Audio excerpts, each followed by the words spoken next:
Hey everyone, I'm Jeanette Mulvey, the editor-in-chief of by the U.S. Chamber of Commerce. Welcome to the latest episode of Start, Run, Grow. So today we're talking about how to create a great customer experience. And we know that's more important than ever because you want to position your company as a place that your customers want to be. So we're really lucky. We're going to be interviewing a really smart small business owner and another expert on how to do this. And throughout the program, you will be able to ask them questions. So be sure to type those into that panel on the right-hand side of your screen, and I will be reading your questions and asking them of our guests. Now, before we get started, I want to thank our series sponsors, Dell Technologies, FedEx, Iron Mountain, MetLife, and Oracle NetSuite. We appreciate your continued partnership in this series. So let's just get right to it. Let's start by getting ready for our start session.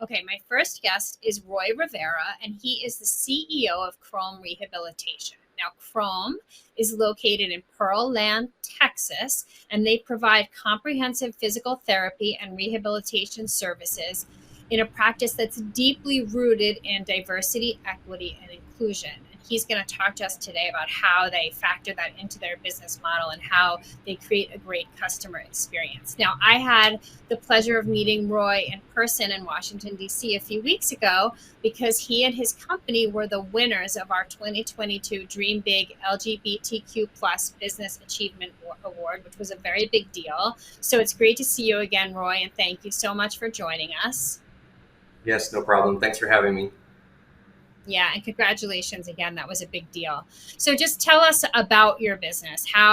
What is your business? How is it different than other businesses in your space, and how customer service plays into that? Yeah, so our business was created in 2012. And so we do physical therapy, right? We provide physical therapy services on an outpatient level. So, basically, if you have a knee replacement and you need therapy afterwards, if you hurt your back and you need therapy. So we provide, all of those kind of experiences in that space, right? Being in Houston, Texas, we have the largest medical center in the world, if you know that or not. So there's a lot of room, for patients, right? There's a lot of room for space. But I was working for a large hospital system, and I wasn't getting what I needed from working for a corporate, monster, right? A corporate giant here in Houston. So, the way I actually got into my business and the way that, we got into this, whole space of, our culture was, I sat down with my boss one day and, he told me, that this was it, that I wasn't, going to grow anymore within the company, within the hospital system, and that I wasn't management material.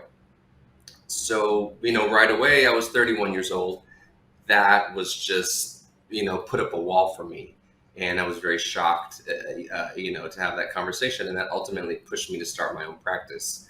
And I did that because I had a vision on how I wanted to treat patients, not by a book that was already laid out for me.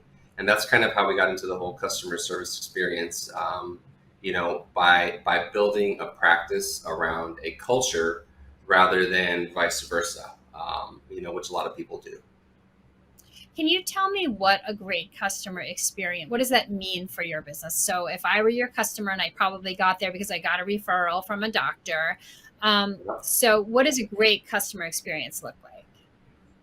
Yeah, so a great customer experience is from, the moment of engagement from the beginning all the way to the very end, right? Having a consistent follow through, right? You can't have any breakdown in your system or breakdown in your wheels, because if you do, right, your patient, your client, your customer is going to notice it, right? They might have had a great experience on the phone if they were ordering a meal to go, if you, own a restaurant. But then when they get there, if, the person who's, at the cash register is rude or nasty to them, right, then that breaks down the experience. So having a consistent flow and follow through throughout all of the cogs in your system is going to be critical to having a good customer service experience.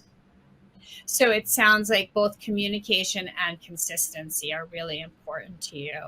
Um, can you talk about sort of, we're going to talk a little bit more about technology and tools in a minute, but can you talk a little bit about tactics? And by tactics, I mean processes that you're putting in place and training your employees in that ensure the kind of customer experience that you want to give your customers. Yeah. So one of the main tactics that I tell my employees is always go above and beyond, even if it's in the smallest pinch, right? Of their interaction with the client or customer. And by that, I mean, for example, let's say that you own a pet food store, right? It's not just a business transaction. It's not just, I'm buying this dog food and I'm out, right? It's okay, I'm buying this dog food, right? And then you're in front of the customer, you're in front of the client, well, what kind of dog do you have, right? Kind of engage the client, engage the customer, engage the patient beyond, just the business transaction, because that's what they're going to remember. You can buy a can of dog food anywhere, right? But you're going to remember that one time that you spoke to that really nice person, who told you the story about, maybe their dog or, another experience that they might have had. So it doesn't matter what role you play, right? Whether, you play a role that is, custodial, administrative, or clinical, right? There's an opportunity to engage with the client beyond just the basic, interaction, right? Business interaction. It's not just a transaction. If it's just a transaction, that's kind of where you lose, your customers or clients because they can go somewhere else. Right, right. Okay, I think that's a really good point, especially I think for you, because I'm just guessing, but I would imagine a lot of the customers who come to you, patients who come to you, are people who might be struggling a little bit because they've, been hurt or they've just had a medical treatment. And so having that extra attention and a little bit of extra care might make a really big difference to the emotional experience they're having with you. Yeah. Yeah. And you kind of So hit the let's nail on the head there. By saying emotional experience, you hit the nail on the head. You want to create an emotional experience as much as you can in your space. Yeah. Okay. So let's talk about that because my next question was going to be a little bit about technology. So I think it's technology, but tools or technology, which is not something we think of as emotional, but if you use it right to create a good customer experience, then it becomes emotional. So can you just talk a little bit about the kinds of tools or technology that you're using to sort of ensure this consistently good customer experience? Yeah, so the tools or technology that we're using that has been really successful for our business is the text, feature on the website. That has made a really big difference in, customer, patient retention and compliance, actually, right? We're in an age right now where they want things and they want them now, right? We have Uber Eats, we have DoorDash. You want things and you want them quickly, right? The same thing if you're providing a service, right? If I have a widget on my website, right, and even if I'm a small business owner, if I'm a one-person operation, and that little text message, comes to my phone personally, right? The thought that there's another person on the other end of that can answer a question for you immediately or almost immediately is very satisfying, and that will rope the patient in or the customer in. Are you talking about a like a chat Yeah, tool on your website? yeah, chat tool, text tool. Everybody texts, nowadays. But adding that chat feature, onto our website, really made a difference in actually being able to, retain and capture patients in that moment. Because if there's not an answer, if they don't get a response, they're going to jump to the next doctor. They're going to run to the next clinic until somebody finally answers them. So if you have the ability to add that to, your platform, it's a small thing, it's a small change, it's a small tool, but it does make a really big difference. And we have actually found that to make a huge difference for us as well. How about scheduling technology? Do you allow customers to schedule appointments online? Like, how important is the ease of being able to schedule an appointment in your business? Yes. So I didn't know I was going to go deeply into that, but yeah, we have this whole platform of technology where patients can go online and they can request the practice they want to go to. We have multiple practices, so they can request their site. They can request the doctor that they want to see for the day. The hour that they want to see them. So it's a very intricate process, on the back end, but it's very easy on the side of the patient. They can even look at the bios of the docs, because we have some patients that, they come in for problems that, are more female related. So maybe they don't want to see the male doctor, right? So they have the ability to choose the female doctor. So, giving the patient that access and that choice is very powerful because you put kind of Yeah. the control into their hands and they appreciate that and they remember that. Yeah, you touched on something that was actually going to be my next question, which was about patient privacy and also, like, I think medical records privacy. So, can you talk about that, how that factors into your customer's experience and if that's important to them? Yeah, it is important, and it's very important in the medical field, especially that you select a platform that is HIPAA compliant. And there are platforms that they speak just to the medical community, but no, HIPAA and protecting patients is of utmost importance, and that is something that we do, and our platforms are all HIPAA compliant. So as you're shopping around for vendors or if you're looking for people, just ask. I know even Google Forms, you might think, oh, well, it's okay to use a Google form. There is a special Google form that is HIPAA compliant that you can actually buy into. So, that's something to be very careful with, when you're looking, considering patient privacy. Yeah. You know what? It feels like it's almost like conveying certain respect. It's like conveying a certain level of respect for your customers. I feel like to be providing them with that kind of service. Um, I wanted to talk to you a little bit about customer loyalty because often we think of customer loyalty as a thing for like the Starbucks and the Dunkin' Donuts of the world or the airlines, right? Where they're earning rewards points. But your business also relies on customer loyalty because customers definitely could choose to go to another facility. So can you talk about customer loyalty and how you ensure that? Yeah, so customer loyalty and incentivizing, patients, incentivizing customers, it's a challenge in our space, right? It's a big challenge, and I'm not going to lie and say that it's easy. We can't provide. I've talked to business people before, and they say, well, just provide a free evaluation, provide a free this, provide a free that, or it doesn't work like that. So we can't just waive a copay for somebody, right? That's insurance fraud. That's illegal, right? So in our space, loyalty is looked at very differently, right? And it's kind of funny when I first opened my doors, I didn't know how to get patients into the clinic, into the practice, right? How do I get patients? How do I keep them? How do I retain them? I was pounding the pavements. I was going to doctors' offices. I was knocking on doors, old school style. And I still think that's a very viable, option for, attaining clients. But that's a whole other discussion. But I was talking to one of my patients, one of my little old ladies, and it's kind of funny that that she told me. She goes, "You know what the best form of marketing is?" And I kind of leaned in and I said, "What?" And she said, "A woman's mouth." And when she said that to me, it literally, the way you treat one person, you never know who they encounter throughout the day. And that's kind of where our loyalty, that's where that came from, right? Our patient loyalty, our patient trust, right? Oh, my neighbor's having a knee replacement. I'm going to tell her all about you guys. And then, oh, my cousin hurt his low back. And that's kind of how we spread our word because we can't offer incentives, for healthcare.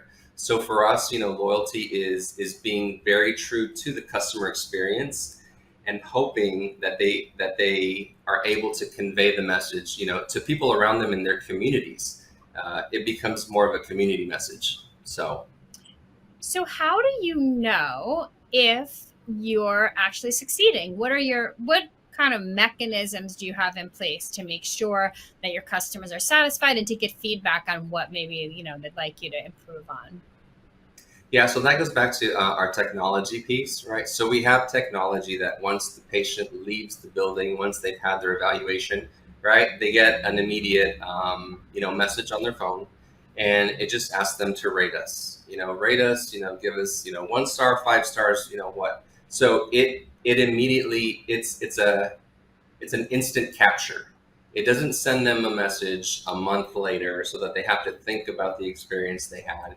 You want to do it in the moment, right? So you want to do a quick capture, and that speaks back to your technology.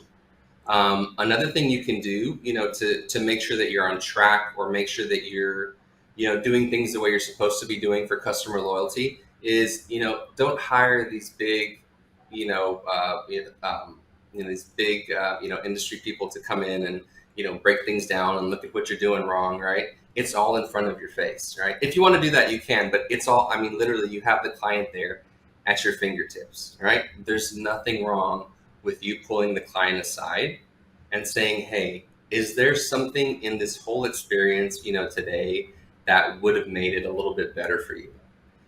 So ask the customer, ask the client, ask the patient. They're right there in front of you. They're your resource.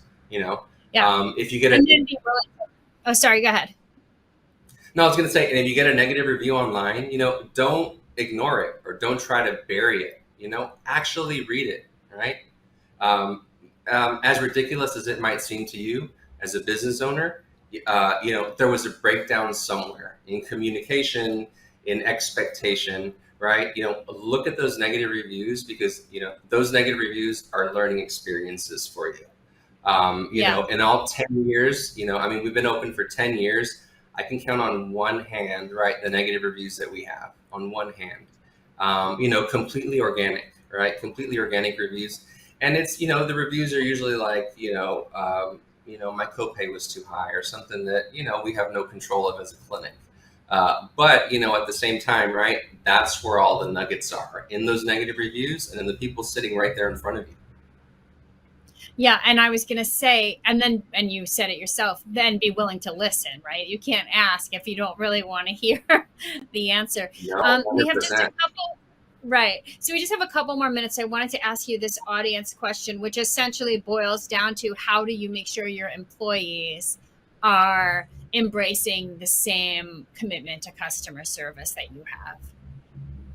Yeah, so that becomes more of an internal thing that has to do with your company culture, right?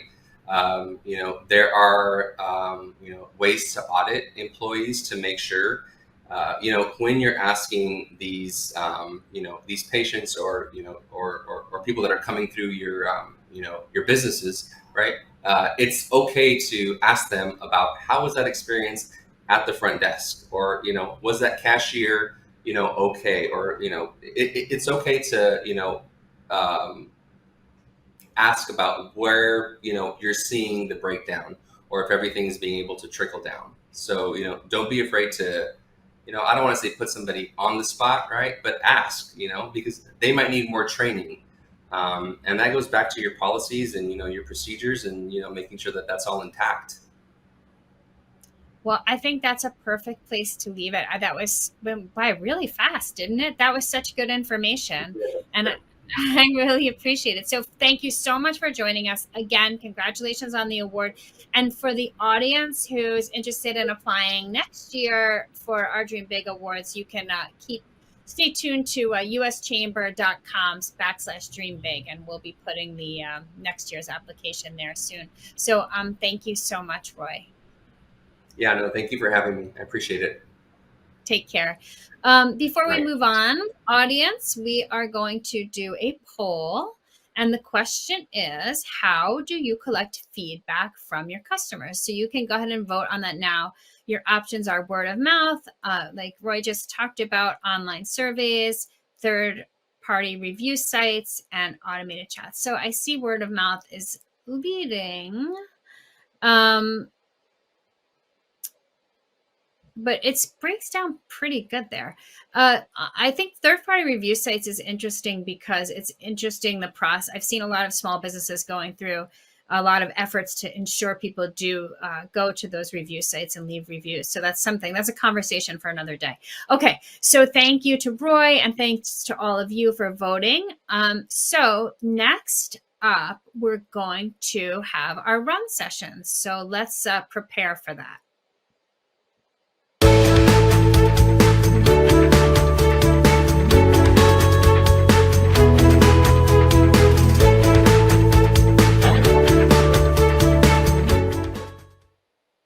Okay, so we are joined by Barry Moltz, who is a small business expert, and he is from the Shafran Moltz Group. He is based in Chicago, and he has written several books about small business and hosts a weekly radio show aimed at helping small business owners. We'll let you plug that, Barry. And after selling his own business, he now coaches other businesses in sales and marketing, social media, customer service, and finance. So we're super excited to have him. Welcome, Barry. Thanks for having me. And audience, don't forget you can put your questions for Barry in the chat box, and I will get to them a little later. Barry and I have crossed paths a lot of times in the past, and this is our first interview, so thank you so much. Tell me about you and your small businesses. I'm sorry, I had a hard time hearing the question. Yeah, we're getting some background noise. I'm not sure where that's coming from. Okay. Let me see if I can adjust the background noise. Hang on. I don't know that it's you. It's just someone's moving something. There's a mic on somewhere. You're on mute now. Okay, can you hear me now? I can, and I don't hear any background Okay, noise. now I can hear you. Now I can hear you. Okay, Great. good. Let's start over. Tell me about you. Let's start over. Yeah, let's pretend none of that happened. Tell me about you and the work. I'm good at that. Good at that. So, I had a lot of my own small businesses, as you talked about, over a 20-year period of time. And then when I sold my last business, my wife said, well, maybe we shouldn't do any more businesses because we've been gone out of business. I've been kicked out of business. And I was fortunate to sell my last business. I started an angel fund for 5 years. And then after that, I decided that I would help small business owners get unstuck, because a lot of small business owners get to a certain point where they have some success, but they really aren't able to enjoy meeting the goals that they really set for themselves. So that's what I do now. Yeah. I think that getting stuck thing, I see that all the time. It's hard to know how to grow. So we're talking about customer experience today. And I feel like conventional wisdom is like big businesses have an advantage over small businesses in every way. But actually, when it comes to customer experience, small businesses really do have a little bit of an advantage in being able to create a great customer experience. Can you talk about that? Yeah, I really believe that the customer experience is really the only sustainable advantage that a small business really has, because you're not going to compete on price because that's the race to the bottom. You're just going to make a lot less money. But if you can form a personal relationship with the customer, then you're really going to be able to retain them. And I think as a small business, you have much more an opportunity to do that than a large business does. I'm going to just ask you, I think I know what you mean, but I'm going to ask you to elaborate on that a little bit. Like, why does a small business have an advantage in that area? Like, what are the specific things that give them that advantage?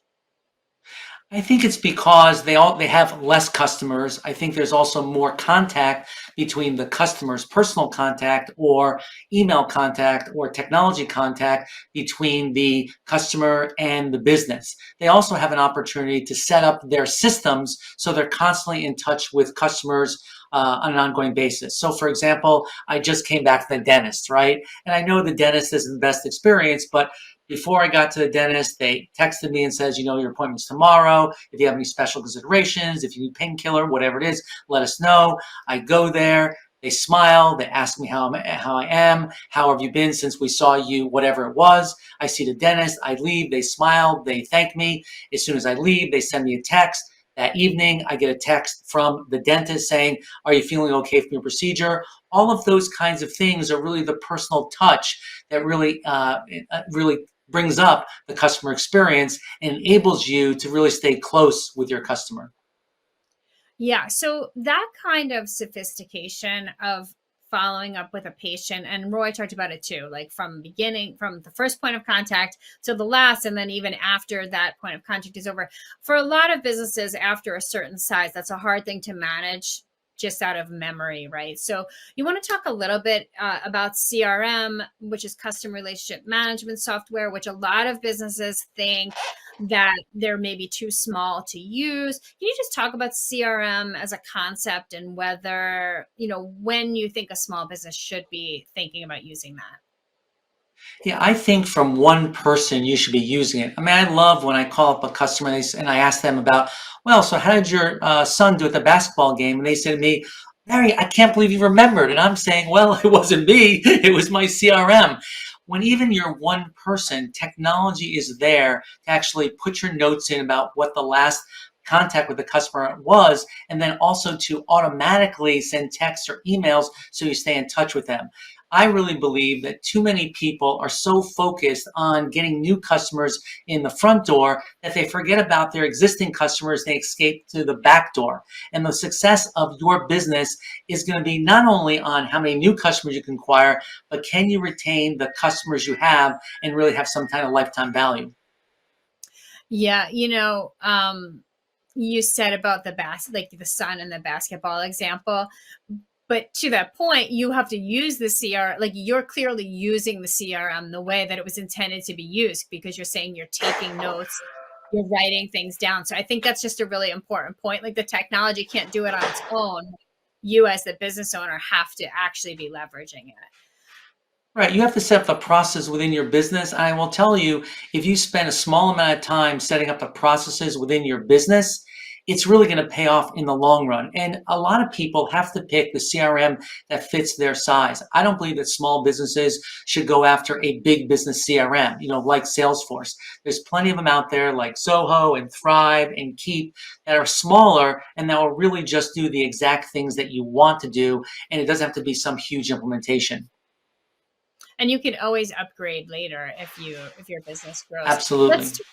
Let's talk about hiring as a challenge for small businesses, and then we talked about not just hiring but retaining employees, and employees are a huge part of creating a great customer experience. So sort of the same question I asked Roy, like how with the employees that you do have, do you make sure that they are delivering on the customer service promise that you as a business owner have created? So that's my first question. I think it comes down to what is the mission of your company. I think too many small businesses pay lip service to the idea that they love their customers, they offer great customer service. In reality, they really don't. And I think American businesses are offering a great in Asia. So it really starts with what is the mission of the company? What are we here to do? What difference are we trying to make together? Are we really here to serve the customer and to make it a better journey for them or for them to have a better experience with us? So everyone should be able to state what the mission of the company is, and that should include in some way the customer experience. How do I, as a business owner, determine like what the return on that investment is? Like, how do I know that it was really worth my effort? Am I keeping my customers? Are they spending more? Right, right. Well, I think you have to look at what is the retention of your customers, right? So when you get a customer, how long do they stay? What is the average they spend with you? Is that increasing or decreasing? What is the lifetime value of that customer? Because the larger these numbers are, the better you're going to be off in the long run. And then finally, as Roy was saying, what do your reviews online really look like? Are you getting more complaints than you are compliments? These are all good signs. Yeah. Maybe we're in a recession, maybe we're not in a recession. I don't know if we'll ever be in a recession, but there's Oh, we will definitely be someday. It right. happens roughly every 10 or 12 years. I don't know if we're now, but yeah, we'll see. Yeah. So whatever we know this though, we know that there's inflation and things cost more money and customers are being more careful about how they spend their money, where they spend it. So how do you as a business owner use a customer service philosophy to make sure that your business and what you're selling is on the Right. must-have list and not on the cut list and so in a customer's budget. I think you have to think about how are you going to have the customer pay for value, because it's been proven time and time again that people pay more value. I'll give you an example. The iPhone is probably one of the most expensive mobile phones out there, but they're incredibly successful because people think it has a lot of value to have an iPhone. So think about how you can add value to what you're charging your customer, not subtract from it. Try to offer more than whatever their expectation is, and they will stay with you. One of the things you can't do during recession is to cut your price, because again, as I said before, that will just cut your profits and you won't be able to reinvest in the customer experience. Great. I'm looking at the audience questions because I wanted to ask you a couple. Um, this person just says, I can spend more time with customers, which is great because they appreciate that, but then I'm losing maybe money at the expense of other customers or other things I need to be doing. So how do you balance the customer service with maybe needing to run your business? Well, I think there's two things. One is try to automate it as much as possible, because again, with texting and emailing and these types of things, you can actually make it seem like you're close to the customer. The second thing is you have to figure out which customers of yours are more important than others. There's always 20% of the customers that bring in 80% of the business. Where are those sales and what customers you're actually making money on? Take care of those customers. And then again, there's always 2 or 3% of the customers that really are just problem customers, and you probably should get rid of them and send them to your largest competitor. I like this question. Do you think it's smart for businesses to respond to negative reviews? Absolutely. You know, I travel and stay in a lot of different hotels, and one of the sites I use is TripAdvisor. And I realize that not every review is going to be a positive one. And in fact, if there's a negative review, then I get kind of suspicious. But I look for the negative reviews because I want to know, how did management respond to that? Because if they respond to those negative reviews, I know if I have a problem when I'm staying at that hotel, they'll probably take care of me. You have to respond to reviews. And the way you do it is you say, hey, listen, I'm sorry you had this kind of experience. We strive to make it better. Let's take it offline and let's talk about it. That's really all you need to do. Now, I also sometimes see companies respond to positive reviews just to say like, thank you, or what do you think about that? I think you definitely should do that. You should say, "Hey, I'm really wanted you to know that I'm really impressed. I really appreciate you enjoying your experience here. We strive to do the best." It's a way to reinforce your mission and what your organization is all about. So again, that's a must too as well. Um,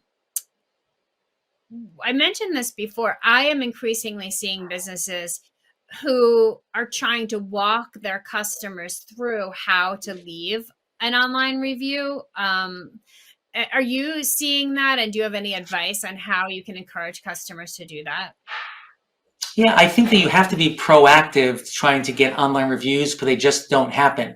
So at certain points in the process, you have to ask for it, whether it's immediately after they get their product or service, or maybe sometimes down the line. But there are tools out there that will allow you to keep reminding people to leave reviews. It will send a email, once a week, or it'll send a text once a week, however you want to set it up. But you definitely have to be proactive about it. It just doesn't just happen. Because remember, the people that leave the reviews are really the people that really, really loved you, and the people that really, really didn't like you. You really want to get the people in the middle. Yeah, yeah. That leads me to another audience question, which is about just what are some other technologies besides CRM that are relatively inexpensive that businesses can be using to just improve their customer experience? Well, I think that you really should have some kind of voice over IP phone system, so you can forward your phones to any place you are, or perhaps if you're out, you can automatically forward it to somebody else. That usually works out a lot, especially it did during the pandemic when a lot of people weren't in the office. So that's one that people are using, and you can also get a lot of metrics about, where the phone calls are coming from, how long were the phone calls, those kinds of things. So that's been really good. The other thing is, which is a technology that been around for a long time is people really have to pay attention to their financial statements and be able to review them every single month.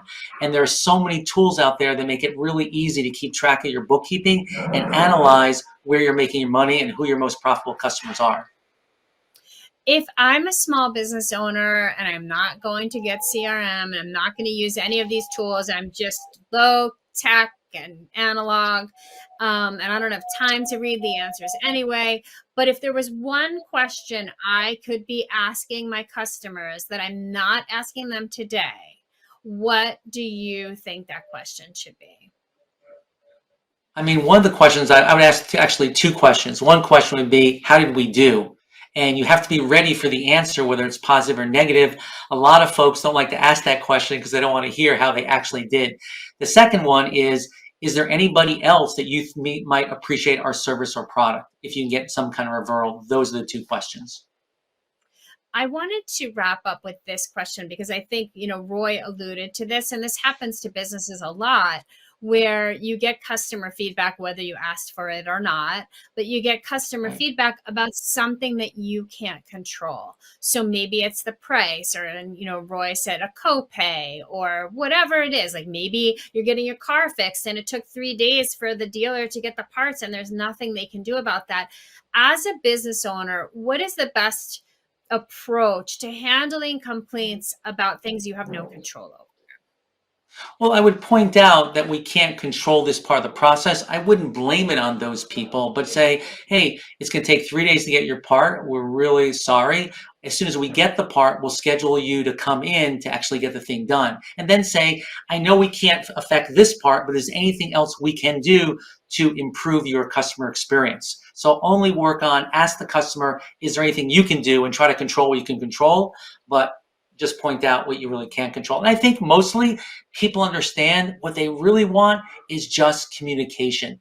They want to make sure that you've set their expectations. This is my biggest gripe when I travel by air, is that the airlines don't really tell you what's going on. I just want the pilot to say, hey, we're going to be sitting here for an hour. That's really all I want. And I think that's all that customers really want. And it'll improve the experience if you set their expectations. Yeah, and that acknowledgement. Well, I think that's where we're going to leave it. So I want to say thank you, Barry, but tell everyone where they can listen to your radio show. Sure. You can listen to my radio show. It's every Saturday morning at 9 a.m. On Chicago on AM 820. But of course, you can also listen to it as a podcast on any of the streaming services like Apple or Google. And you can also reach me at www.barrymoltz.com, MOLTZ.com. I'd love to help out any small business that is stuck. Oh, thank you so much, Barry. It was so great to interview you finally. Take care. Thank you. Bye-bye. All right, so next this is pretty exciting. We are going to hear from a founder who has mastered the art of customer service, and that's a big deal when it involves people being on a diet. So we are going to hear an interview with Barbara Thau, Co's features editor. She is interviewing Saeju Jeong, who is the CEO of Noom, the very hot diet app. And he spent the last 13 years building a company that was really focused on customer service. So let's take a listen to her interview.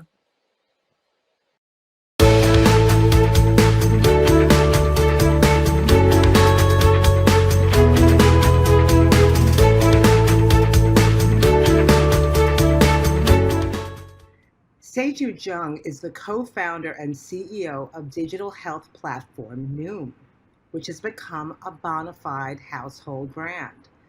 The app has disrupted the weight loss industry with a really unique model. By using artificial intelligence and human coaches, Noom delivers content developed by psychologists and nutritionists that aims to change the eating habits of consumers, many who've been burned by failed diets for the long term. Noom now boasts a reported $3.7 billion evaluation, but Saeju will tell you that it's no overnight success. It took 13 years from Noom's initial launch in 2008 and earlier iterations of the app that weren't quite right to land on the right business model in 2017. And that's when Noom really took flight. I am so pleased to welcome Saeju Jeong, who will share how Noom's test, fail, and learn strategy and what he calls an obsessive focus on the customer finally led to Noom's success, a journey that offers really key lessons for all small businesses. Welcome, Saeju. My honor to be here. Thank you very much, Barbara, for a kind introduction. Great to see Oh, you all. I'm so happy to be here with you. There's so much to talk about. So, you've described Noom Hmm. uh, core business as a weight management platform that's on a larger mission to deliver healthcare versus sick care. And with that model, it's really a love letter to your late father. Can you share how the app works, and then that really compelling origin story? Absolutely, Barbara. So the news story goes back to how I came to United States from South Korea. My father was a renowned doctor, and he was a great hero to me and a great friend. I learned a lot from my father about the life. Unfortunately, although he was a medical doctor and he was a great leader of the community, that he had to pass away because he got a lung cancer that was late stage. And that really changed the way I see my life. And also, I learned a lot from my father. And one of the greatest, like the word at the end before he departed, it did mention that although he managed a lot of population health by practicing at his medical the business that as a doctor, that he has done a good job in terms of sick care management, but he wished the healthcare could be preventative approach first. That is real health care, not a sick care. So, Seju, if you can just share exactly how Noom works Mm-hmm. and how it works differently and differentiated in the weight management space and in that whole market, and the Mm-hmm. aha moment that sort of gave you your the app its own little personality. Happy to. So, short summary of Noom. We Noom guide our users to master the four pillars of lifestyle: diet, exercise, stress management, and sleep. By changing behavior, we guide our users to master healthy habits. Because of that, they can manage weight for sure. We guide our users to build a greater self confidence. So, in other words, Noom works because we help our users have holistic approach to overall health, mind and body. So, the distinguished value of Noom is we don't approach like conventional weight loss services that just focus on weight. Matter of fact, we guide our users to learn about why, and we provide how. And to get there, we provide psychology, behavior change approach, and also obviously a lot of technology, but importantly also passionate, empathetic human coach right there to guide our end users. And that was the really interesting aha moment. Mm-hmm. Whereas you have human coaches who are literally there working with uh, users on the Correct. app. Mm-hmm. Mm-hmm. That's your sweet spot. Absolutely. Only took 8 years to figure that out, and we are now scaling up as we have managed millions of lives get healthy, and we are very thankful. And it's interesting because your core business is the weight management platform, and now you're expanding. We'll get to that, but it seems like the brand just sort of took off. But contrary to what some might think, it was not an overnight success, as we said earlier. You launched in 2008, but three earlier versions of the app Correct. fell short of your vision for the business, the health vision. I'd love for you to talk about, your test before build strategy and how that was critical to the launch, and the aha moment that really created the core business that it is today. It's a great question. The reason is we learned in a very painful way in the beginning as a startup. We actually literally we were poor, and we it took like more than 4 years to raise a first angel investment. 4 years. So every dollar matters still today, but by the time, absolutely. And we had a lot of good ideas, But and we built the product because we are software driven engineers and product people. So we wanted to build a product first, and we built a product that we thought it would work well, but the product was good, but the market response was not great as much as we wished, and also it did not deliver the sustainable business. So Let me just, I'm sorry to interrupt you. This is perfect. I'd love to show the progress. What was the first product that you're talking about? sure, Barbara. So first product, we adopted hardware sensors and the software technology that we made actually like interactive stationary bike. We converted the conventional stationary bike at the gym to make it more smarter bike. You can guess there's some company like Peloton, and they do well. And we actually that was our first prototype, the concept, but we could not figure the scalable business model. But we spent all our dollars and our time, and most importantly, when it not deliver where we wish to be, that it actually really hurt our motivation to engage, continue to develop. I think that's very important. And then we learned we should have test the concept before we build. That's what we learned. Exactly. So then, and then I know you said you could really, was a really valuable lesson because you could burn out your staff, burn cash, Cash. you're not the energy, sapping the energy. So, and then Mm. the aha moment that led to what, Noom is today was what? Exactly, Barbara.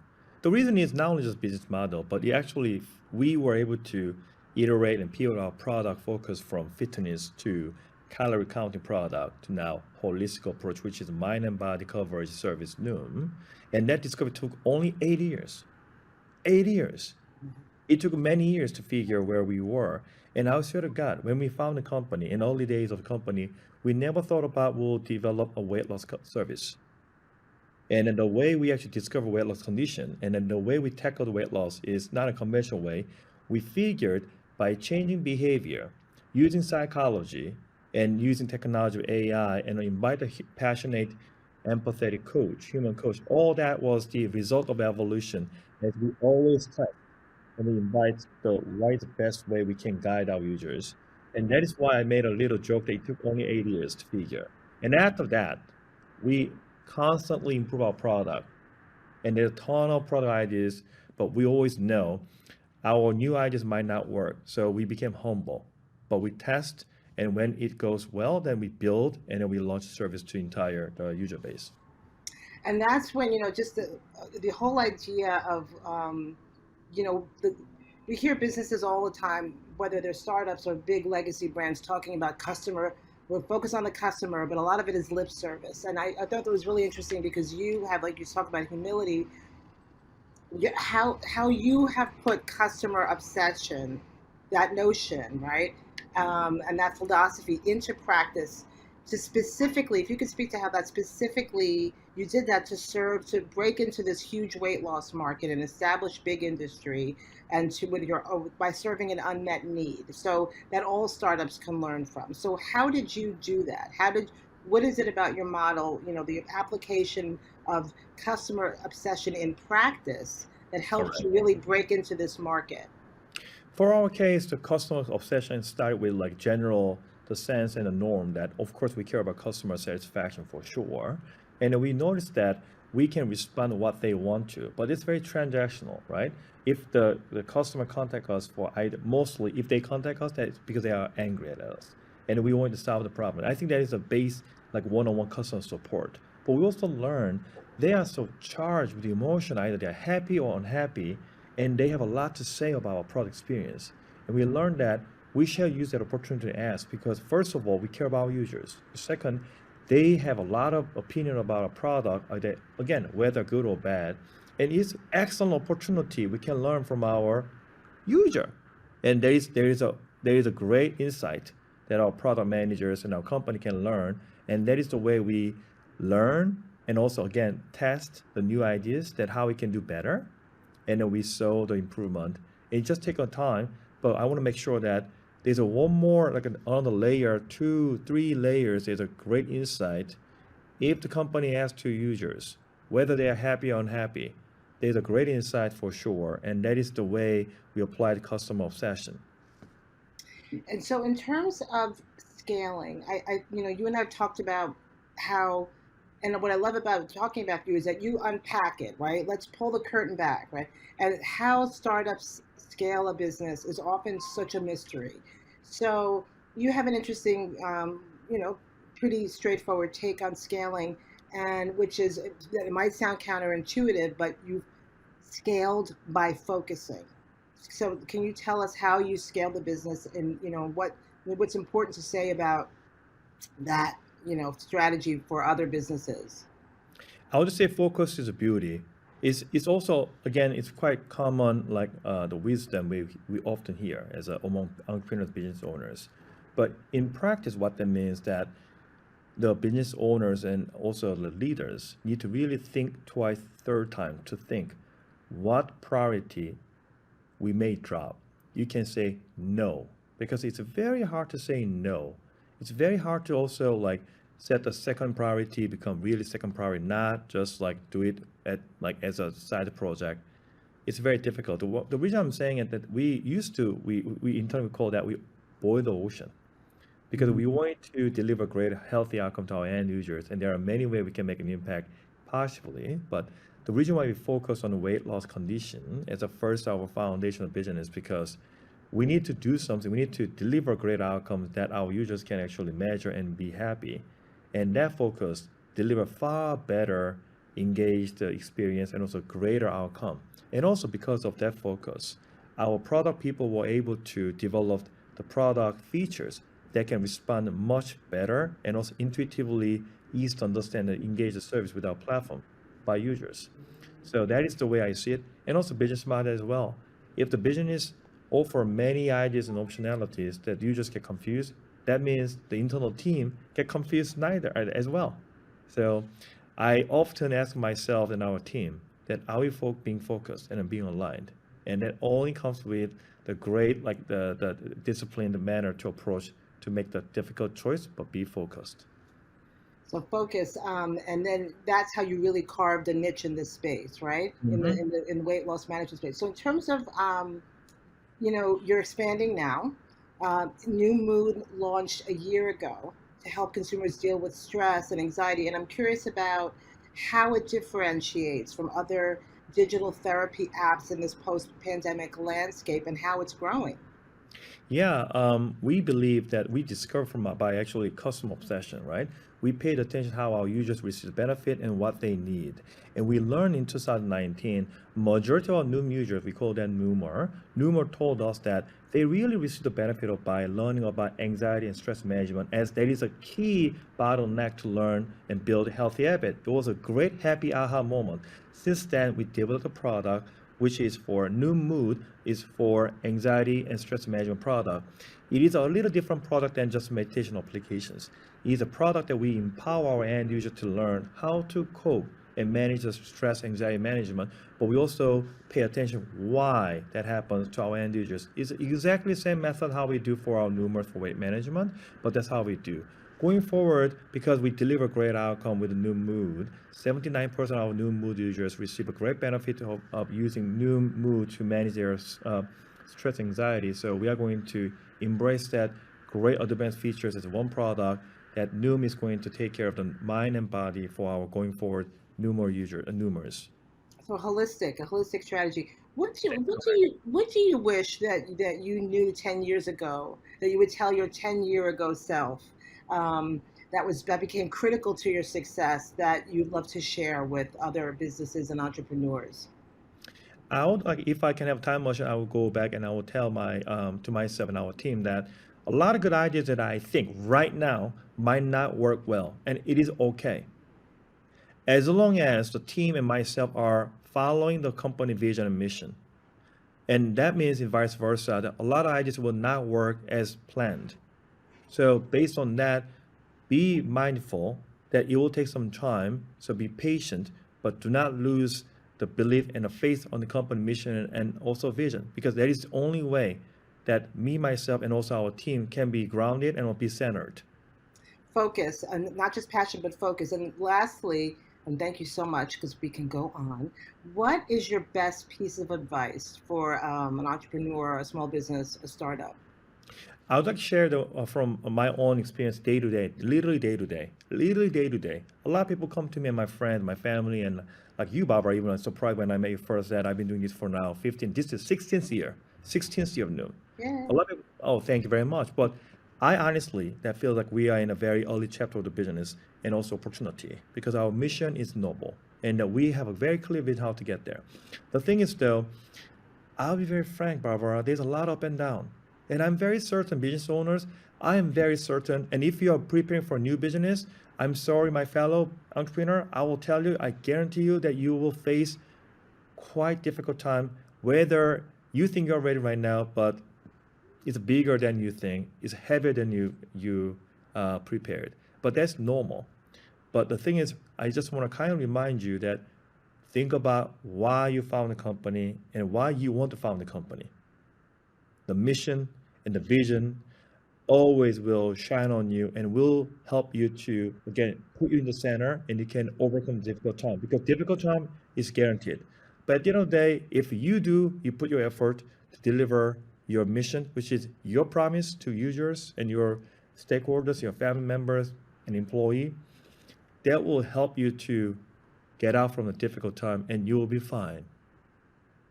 That's excellent. That's a wonderful advice. You're going to be prepared for hard times, but know that that's normal. I think that that's really important to hear. I Absolutely. can't thank you enough. I'm so happy that you shared all this wisdom and your experience and your new story and new books coming out now, and it's a very exciting time for you. So thank you. Thank you, Barbara. It's my honor to be here. Same here. Thanks, Saeju. Hmm. Well, thank you, Barbara and Saeju, for that. Thank you, actually, to all of our guests today. This was a great event. I think Roy and Barry and Saeju all had really good advice. My big takeaway is, ask your customers for feedback, but then be willing to listen, which is, of course, the hard part. Thank you to our audience for joining, and thank you to our sponsors, Dell Technologies, FedEx, Iron Mountain, MetLife, and Oracle NetSuite. Now, before you go, let me just tell you a couple things. Be sure to go to Co because we have a lot of resources, particularly on this topic.